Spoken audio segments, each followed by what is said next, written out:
বাংলাদেশে ইকোনমিতে মাস শেষ হওয়ার আগেই পকেটের টাকা শেষ হয়ে যায়। তাই আজকের ভিডিওটা হবে কিভাবে সাকসেসফুল ডেট করা যাবে পকেটের টাকা না নিয়ে। তাই সবার আগে আমি চুজ করলাম বাস, যেখানে আমি 40 টাকা দিয়ে চলে গেলাম শাহবাগ, আর তারপরে শাহবাগ থেকে রিক্সা নিয়ে 30 টাকা ভাড়া দিয়ে টিএসসির মোড়ে চলে গেলাম।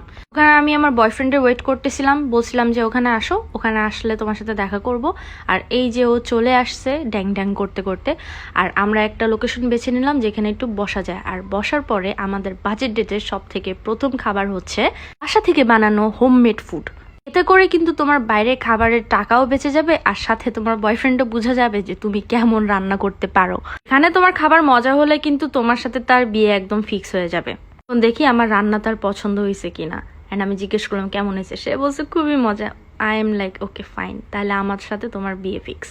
পরে কোনো এক নির্জন জায়গায় বসে দুজনের মনের দুঃখের আলাপ করতে হবে, কারণ সুখ তো নাই, পকেটে টাকা না থাকলে সুখ আসবে কোত্থেকে। গেলে একটু ডায়েট করতেছি, সো বাইরের খাবার বন্ধ করে দিছি, বাট স্টিল আমার ওজন 70 কেজি। এভাবেই তোমরা রাস্তা দিয়ে হেঁটে হেঁটে যাবা, করে কিন্তু যানবাহনের খরচ কমবে। এবং আমরা যে আজকে কি পরিমাণে হাঁটছি তোমাদের বলার বাইরে। আমি বাইরে কোনো ফুডও খাইনি।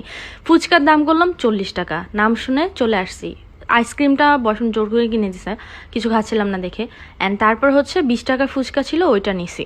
এভাবেই রাস্তাঘাটে কম খাবা, এতে করে তোমাদের টাকাও বাঁচবে, হেলথও ভালো থাকবে, আর ডেটও সুন্দর যাবে। এর জন্য এতটুকু